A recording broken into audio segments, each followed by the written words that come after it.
ഏറെ നേരമായി യാതൊന്നും ചെയ്യാൻ കഴിയാതെ കൊച്ചുകേളുവും ഗോമതിയും ആ വനാന്തരത്തിൽ ഒറ്റപ്പെട്ടു നിൽക്കുകയാണ്. അവർ വനദേവതയെ വിളിച്ച് പ്രാർത്ഥിച്ചുകൊണ്ടേയിരുന്നു. ഒടുവിൽ അവരുടെ പ്രാർത്ഥന ഫലം കണ്ടു. അല്പം അകലെ നിന്നും വനത്തിനുള്ളിലായി ഒരു തീനാളം അവർ കണ്ടു.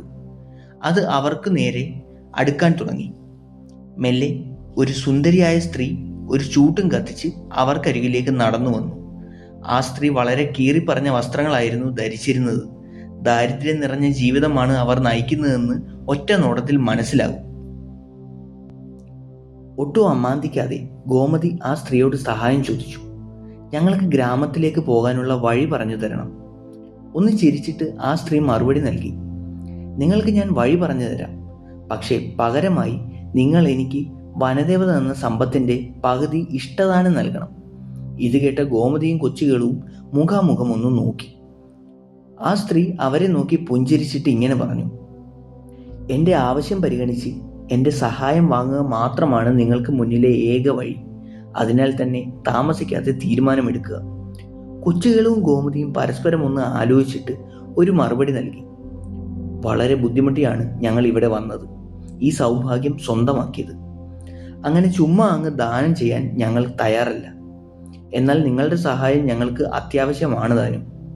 അതിനാൽ ഞങ്ങൾ ഒരു ആശയം മുന്നോട്ട് വയ്ക്കാം. ലഭിച്ച സമ്പത്തിന്റെ 4/1 ഭാഗം ഞങ്ങൾ നിങ്ങൾക്ക് ദാനം നൽകാം. പകരം നിങ്ങൾ ആ പാറക്കെട്ട് വരെയുള്ള വഴി ഞങ്ങൾക്ക് പറഞ്ഞു തന്നാൽ മതിയാകും. ഇത് കേട്ട ആ സ്ത്രീ ഒന്ന് ചിരിച്ചിട്ട് ഇപ്രകാരം പറഞ്ഞു: അതാണ് നിങ്ങളുടെ തീരുമാനമെങ്കിൽ അങ്ങനെ ആവട്ടെ. ഇത് നിങ്ങൾ ആലോചിച്ചെടുത്ത തീരുമാനമാണല്ലോ അല്ലേ? ഗോമതിയും കൊച്ചുകളും മുഖാമുഖം ഒന്ന് നോക്കിയിട്ട് അതെ എന്ന് മറുപടി നൽകി. ആ സ്ത്രീ ഒരു ചെറു ചിരിയോടെ തൻ്റെ കയ്യിലിരുന്ന തീപന്തം അവർക്ക് നേരെ വെച്ച് നീട്ടിയിട്ട് പറഞ്ഞു: ഈ തീപന്തം നിങ്ങളെ വഴികാട്ടും, ഇത് കൊണ്ടുപോയിക്കൊള്ളുക. ഇരുവരും സന്തോഷത്തോടെ ആ സ്ത്രീയുടെ കയ്യിൽ നിന്നും ചൂട്ട് വാങ്ങി പിടിക്കുന്നു. പെട്ടെന്ന് തന്നെ ആ സ്ത്രീയുടെ കീറിപ്പറഞ്ഞ വസ്ത്രങ്ങളുടെ സ്ഥാനത്ത് സുന്ദരമായ ഒരു പട്ടുവസ്ത്രം വരുന്നു. ദേഹത്ത് അത്യാവശ്യം സ്വർണ്ണാഭരണങ്ങൾ നിറയുന്നു. ഇത് കണ്ട ഗോമതിയും കൊച്ചുകളും അതിശയത്തോടെ പരസ്പരം നോക്കുന്നു. എന്നാൽ കൊച്ചുകളുവിൻ്റെയും ഗോമതിയുടെയും ദേഹത്തെ ആഭരണങ്ങളും വസ്ത്രങ്ങളിലെ കല്ലുകളും ഇപ്പോൾ 4/3 കുറഞ്ഞിരിക്കുന്നു. അതിലവർക്ക് തെല്ല് ദുഃഖം തോന്നി. എന്നിരുന്നാലും വേണ്ടിയില്ല, മുന്നോട്ടേക്കുള്ള വഴി തെളിഞ്ഞല്ലോ. പാറക്കെട്ടുകൾ വരെ ചെന്നാൽ പിന്നെ മുന്നോട്ടേക്ക് പോകാൻ ആരുടെയും സഹായം വേണ്ടതില്ല. അവർ ആശ്വാസത്തോടെ പരസ്പരം നോക്കി ചിരിച്ചു. ഇപ്പോൾ അവർക്ക് മുന്നിൽ കാട് പിടിച്ചു കിടന്ന ഒരു കൈതക്കൂടത്തിനിടയിലൂടെ ഒരു വഴി തെളിഞ്ഞു വന്നു. ഇരുവർക്കും സന്തോഷമായി. അവർ ആ സ്ത്രീയോട് യാത്ര പറഞ്ഞ് ആ വഴിയിലൂടെ മുന്നോട്ടേക്ക് നടന്നു നീങ്ങി. ചൂട്ടും പിടിച്ച് നടന്നു നീങ്ങുന്ന ഗോമതിയെയും കൊച്ചുകളുവിനെയും നോക്കി ഒന്ന് പുഞ്ചിരിച്ചിട്ട് ആ സ്ത്രീ തനിക്ക് മുന്നിൽ തെളിഞ്ഞു വന്ന വനദേവതയ്ക്കടുത്തേക്കുള്ള വഴിയിലൂടെ നടന്നു നീങ്ങി. Welcome back to fine story.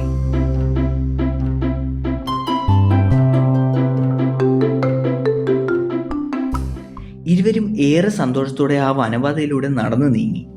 ഒടുവിൽ അവർ ആ പാറക്കൂട്ടങ്ങൾക്ക് മുന്നിൽ വന്നെത്തി. അപ്പോഴേക്കും ആ ചൂട്ട് കത്തി തീർന്നിരുന്നു. അതോടെ അവർ വീണ്ടും തങ്ങളുടെ കയ്യിലുണ്ടായിരുന്ന റാന്തൽ വിളക്ക് തെളിച്ചു. പക്ഷെ ആ പാറക്കൂട്ടങ്ങൾക്കിടയിലെ ആ വിടവ് എവിടെയെന്ന് കണ്ടെത്താൻ അവർക്ക് കഴിയുന്നില്ല. അത്യാവശ്യം വലിപ്പമുള്ള ആ വിടവ് എവിടെ പോയി? ഈ വഴി വന്നു ചേരുന്ന ഭാഗത്ത് തന്നെ ആയിരുന്നല്ലോ ആ വിടവുള്ളത്. അവിടെ കൂടി താഴേക്കിറങ്ങിയാൽ ആ ആൽമരത്തിനരികിലെത്താം. പക്ഷെ ആ വിടവ് കാണുന്നില്ല. ഇരുവരും ആ പാറക്കൂട്ടം ആകെ തിരഞ്ഞു. പക്ഷെ ആ വിടവ് കണ്ടെത്താൻ അവർക്ക് കഴിഞ്ഞില്ല. ഇനി എന്ത് ചെയ്യും? ഇരുവരും വിഷമത്തിലായി. ആ സ്ത്രീക്ക് പാതി സ്വത്ത് കൊടുക്കേണ്ടതായിരുന്നു എന്ന് അവർ വിഷമത്തോടെ ചിന്തിച്ചു. ഇനി അതോർത്ത് ദുഃഖിച്ചിട്ട് കാര്യമില്ല, കഴിഞ്ഞത് കഴിഞ്ഞു. ഇനി എന്ത് ചെയ്യാമെന്ന് അവർ ആലോചിച്ചു. എന്തായാലും നേരം പുലരുന്നത് വരെ കാത്തിരിക്കാം. വെളിച്ചം വന്നു കഴിഞ്ഞാൽ പിന്നെ ആ വിടവ് കണ്ടെത്താൻ എളുപ്പമാകും. അങ്ങനെ അവർ സൂര്യൻ ഉദിക്കുന്നതിനായി കാത്തിരുന്നു. അങ്ങനെ ഏതാനും നാഴികകൾ കഴിഞ്ഞ് സൂര്യൻ ഉദിച്ചുയർന്നു. ഇരുവരും ചേർന്ന് വീണ്ടും ആ പാറക്കൂട്ടങ്ങൾക്കിടയിൽ തങ്ങൾക്ക് പോകാനുള്ള വഴിക്കായി തിരച്ചിൽ ആരംഭിച്ചു. എത്ര തിരഞ്ഞിട്ടും അവർക്ക് ആ വിടവ് കണ്ടെത്താനായില്ല. ഇരുവരും വീണ്ടും നിരാശയിലായിരുന്നു. ഇനി എന്ത് ചെയ്യണമെന്നറിയാതെ അവർ പരിഭ്രാന്തരായി. ക്ഷീണവും വിശപ്പും അവരെ തളർത്താൻ തുടങ്ങി. അവർ വനദേവതയെ വിളിച്ച് സഹായത്തിനായി പ്രാർത്ഥിച്ചു. സമയം മുന്നോട്ട് കടന്നുപോയി. ക്ഷീണം കാരണം ഇരുവരും അറിയാതെ ഉറങ്ങിപ്പോയി. കുറച്ചു നേരം കഴിഞ്ഞപ്പോൾ ഒരു വയോധികൻ അവർക്കരികിൽ വന്ന് അവരെ വിളിച്ചുണർത്തി. ആ മനുഷ്യനെ കണ്ടതും ഇരുവരും അത്യന്തം സന്തോഷത്തോടെ അയാളോട് സഹായം ചോദിച്ചു.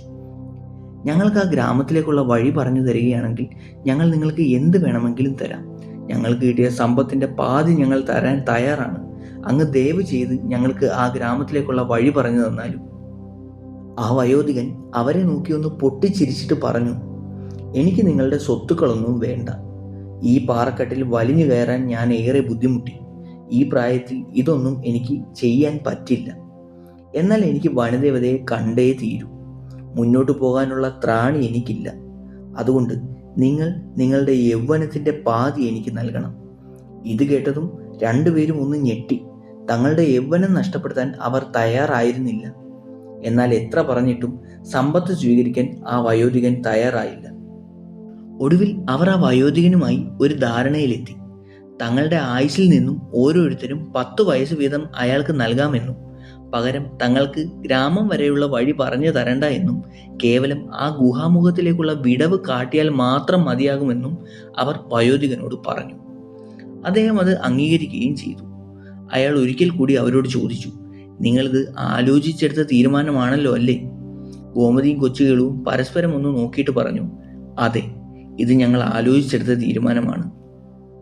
അങ്ങനെ ആ വയോധികൻ അവരെ വിളിച്ചുകൊണ്ടുപോയി അവിടെയുള്ള ഒരു പാറയുടെ വിടവിലൂടെ ഉള്ളിലേക്ക് കയറ്റുന്നു. ആ നിമിഷം അവർ തേടിക്കൊണ്ടിരുന്ന വിടവ് അവിടെ അവർ കാണുന്നു. എന്നാൽ ഇത് എത്ര തിരഞ്ഞിട്ടും തങ്ങൾക്ക് കണ്ടെത്താൻ കഴിയാത്തതിൽ അവർക്ക് ലജ്ജ തോന്നി. ഇതേ സമയം ആ വയോധികന്റെ ശരീരം ക്ഷണനേരത്തിൽ മാറ്റം വരുന്നു. അയാളുടെ കൈകാലുകൾ കൂടുതൽ കരുത്തമാവുകയും തൊലിയിലെ ചുളിവുകൾ മാറി കൂടുതൽ ചുറുചുറുക്കുള്ളതാവുകയും ചെയ്യുന്നു. ഇപ്പോൾ അയാൾക്ക് 20 വയസ്സ് പ്രായം കുറഞ്ഞിരിക്കുന്നു. ഒരു ഞെട്ടലോടെ ഗോമതിയും കൊച്ചുകളും പരസ്പരം നോക്കുന്നു. അവർക്ക് അവരുടെ വരാനിരിക്കുന്ന 10 വർഷക്കാലം നഷ്ടമായിരിക്കുന്നു. ഇപ്പോൾ അവരുടെ യുവത്വത്തിന്റെ മാറ്റ് കുറഞ്ഞിരിക്കുന്നു. മുടിയിൽ ഇടവിട്ട് നരകൾ പ്രത്യക്ഷപ്പെട്ടിരിക്കുന്നു. ശരീരത്തിന്റെ ഭംഗി കുറഞ്ഞിരിക്കുന്നു. നിറത്തിലും രൂപത്തിലും വ്യത്യാസം വന്നിരിക്കുന്നു. തങ്ങളിപ്പോൾ ഒറ്റ ദിവസം കൊണ്ട് 10 വയസ്സ് കൂടുതലുള്ളവരായി മാറിയിരിക്കുന്നു.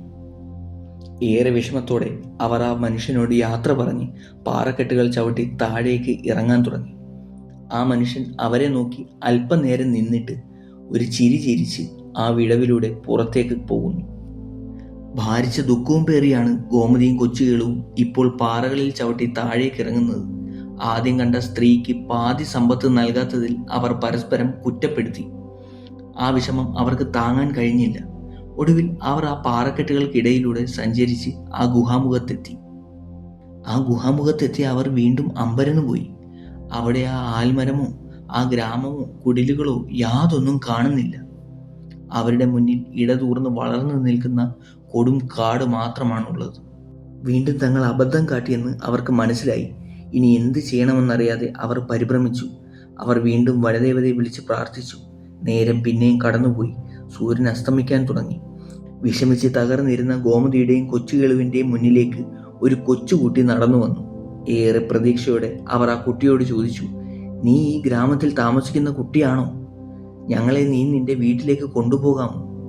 എന്നാൽ ആ കുട്ടി ഒന്ന് ചിരിച്ചിട്ട് പറഞ്ഞു, ഞാൻ ഈ ഗ്രാമത്തിലുള്ളതല്ല, നിങ്ങളെപ്പോലെ വനദേവതയെ കാണാൻ വന്നതാണ്. ഇത് കേട്ട ഗോമതിയും കൊച്ചുകെളുവും ഒന്ന് ഞെട്ടി. എന്നിട്ട് അവർ ആ ബാലനോട് ചോദിച്ചു, ഇത്ര ചെറുപ്രായത്തിൽ നീ എന്തിനാണ് ഇങ്ങോട്ടേക്ക് വന്നത്? ഈ പാത ഏറെ ദുർഘടം നിറഞ്ഞതാണ്. ഈ പ്രായത്തിൽ നിനക്കിത് താണ്ടാൻ കഴിയില്ല.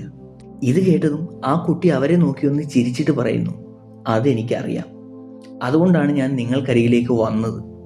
ഇത് കേട്ടതും ഗോമതിയും കൊച്ചുകളും ആവേശത്തോടെ ബാലനോട് ചോദിച്ചു, ഞങ്ങൾക്ക് നിന്നെ എങ്ങനെ സഹായിക്കാൻ കഴിയും? ആ ബാലൻ അവരോട് പറയുന്നു, നിങ്ങൾ എൻ്റെ ബാല്യം പകുത്തെടുത്തുകൊണ്ട് എനിക്ക് നിങ്ങളുടെ പ്രായം നൽകൂ. ഞാൻ നിങ്ങൾക്ക് ഗ്രാമത്തിലേക്കുള്ള വഴി കാട്ടിത്തരാം. ഇത് കേട്ടതും ഇരുവരും അതിശയത്തോടെ ചോദിക്കുന്നു, എന്തിനാണ് നീ നിന്റെ ബാല്യം വേണ്ടെന്ന് വെക്കുന്നത്? അപ്പോൾ ആ ബാലൻ മറുപടി നൽകി, ഈ ബാല്യാവസ്ഥയിൽ എനിക്ക് മുകളിലേക്ക് പോകാൻ കഴിയില്ല, അതിനാൽ എനിക്കിത് ചെയ്തേ പറ്റൂ. അങ്ങനെ ഗോമതിയും കൊച്ചുകളും ആ ബാലന്റെ ആവശ്യം അംഗീകരിക്കുന്നു. ആ നിമിഷം തന്നെ ഇരുവരും 2 ചെറിയ കുട്ടികളായി മാറുന്നു. അവർ അവരുടെ ആ പഴയ ബാല്യത്തിലേക്ക് എത്തുന്നു. അവർക്ക് മുന്നിൽ നിന്ന് ആ ബാലൻ ഒരു യുവാവായി മാറുന്നു. എന്നിട്ട് ആ യുവാവ് ദൂരേക്ക് വിരൽ ചൂണ്ടിക്കാട്ടുന്നു. അവിടെ ആ ആൽമരം അവർക്ക് ദൃശ്യമാകുന്നു. ഇരുവരും ആ യുവാവിന് നന്ദി പറഞ്ഞ് ആ ആൽമരത്തിനരികിലേക്ക് നടക്കുന്നു. ആ യുവാവ് ഏറെ ആവേശത്തോടെ പാറകളിൽ പിടിച്ച് മുകളിലേക്ക് കയറിപ്പോകുന്നു. ഇക്കുറി തങ്ങൾക്ക് വന്നു ചേർന്ന ഒരു വലിയ സൗഭാഗ്യമാണ്. ഇരുവർക്കും അവരുടെ ബാല്യത്തിലേക്ക് തിരികെ പോകാൻ കഴിഞ്ഞു. ഇനിയുള്ള കാലം ഒരുമിച്ച് സകല സൗഭാഗ്യങ്ങളോടെയും തങ്ങളുടെ പുതിയ മണിമാളികയിൽ ഒന്നിച്ചു കഴിയാം. ഇരുവരും ഏറെ സന്തോഷത്തോടെ ആ ആൽമരത്തിനരികിലേക്ക് എത്തി. ഇപ്പോൾ അവർക്ക് ആ ഗ്രാമം കാണാം. നേരം ഇരുട്ടിയിരിക്കുന്നു. ഇന്ന് ഈ ഗ്രാമത്തിൽ തങ്ങിയിട്ട് നാളെയാകാം ബാക്കി യാത്ര. ഇരുവരും അവർ മുൻപ് താമസിച്ചിരുന്ന വീടിന് മുന്നിലെത്തി ആ കതകിൽ തട്ടി. ആ വീട്ടിലെ സ്ത്രീ കതക് തുറന്ന് ഇരുവരെയും അകത്തേക്ക് വിളിച്ചു. അകത്തെത്തിയ ശേഷം ഗോമതിയും കൊച്ചുകളും തങ്ങൾക്ക് കിട്ടിയ വരത്തെ പറ്റിയും പിന്നീടുണ്ടായ സംഭവങ്ങളെ പറ്റിയും ആ സ്ത്രീയോട് പറയുന്നു. ബാല്യത്തിലേക്ക് തിരിച്ചു പോകാൻ പറ്റിയതിൽ ആ സ്ത്രീ ഇരുവരെയും അഭിനന്ദിക്കുന്നു. മാത്രമല്ല, ഇനിയുള്ള കാലം ഈ ഗ്രാമത്തിൽ തന്നെ താമസിച്ചുകൂടെയെന്നും സർവ്വ ഐശ്വര്യങ്ങളോടെയും നിങ്ങൾക്കിവിടെ കഴിയാമെന്നും ആ സ്ത്രീ അവരോട് പറയുന്നു. എന്നാൽ ഇരുവരും അത് വേണ്ടെന്ന് വെക്കുന്നു. തങ്ങൾക്ക് തിരിച്ചു പോകണമെന്നും തങ്ങൾക്ക് കിട്ടിയ സമ്പത്ത് മുഴുവൻ ആ നാട്ടിലാണെന്നും ഇനിയുള്ള കാലം തങ്ങൾക്ക് അത് അനുഭവിക്കണമെന്നും അവർ ആ സ്ത്രീയോട് പറയുന്നു. കഴിയുമെങ്കിൽ ഞങ്ങൾ നാളെ പുലർച്ചെ പുറപ്പെടുമ്പോൾ ഞങ്ങൾക്ക് ഗ്രാമം വരെ എത്തിച്ചേരാൻ വേണ്ട ഭക്ഷണം തന്നുവിട്ടാൽ ഉപകാരമാകുമെന്ന് അവർ ആ സ്ത്രീയോട് പറയുന്നു. അടുത്ത ദിവസം പുലർച്ചെ ആ കുട്ടികൾ ആവശ്യപ്പെട്ട പ്രകാരം വേണ്ടുവോളം ഭക്ഷണ സാധനങ്ങൾ ആ സ്ത്രീ അവർക്കൊരു സഞ്ചിയിലാക്കി നൽകുന്നു. അതിന് പാരിതോഷികമായി ഗോമതി തൻ്റെ കൈവശമുള്ള സ്വർണ്ണാഭരണങ്ങൾ ആ സ്ത്രീക്ക് വെച്ച് നീട്ടുന്നു. എന്നാൽ ഈ ഗ്രാമത്തിലുള്ളവർക്ക് പണത്തിൻ്റെയോ സ്വർണത്തിൻ്റെയോ ആവശ്യമില്ല എന്ന് പറഞ്ഞ് ആ സ്ത്രീ അത് നിരസിക്കുന്നു. അങ്ങനെ ആ സ്ത്രീയോട് യാത്ര പറഞ്ഞ് ഗോമതിയും കൊച്ചുകളും അവിടെ നിന്നും യാത്ര തിരിക്കുന്നു. ദിവസങ്ങളോളം യാത്ര ചെയ്ത് തങ്ങളുടെ ഗ്രാമത്തിലേക്ക് മടങ്ങിച്ചെന്ന ഗോമതിയെയും കൊച്ചുകിളുവിനെയും കാത്തിരുന്നത് ഒരു ഞെട്ടിക്കുന്ന കാഴ്ചയായിരുന്നു. അത് അവരെ ഭീതിയുടെ അന്ധകാരത്തിലേക്ക് ആഴ്ത്തി.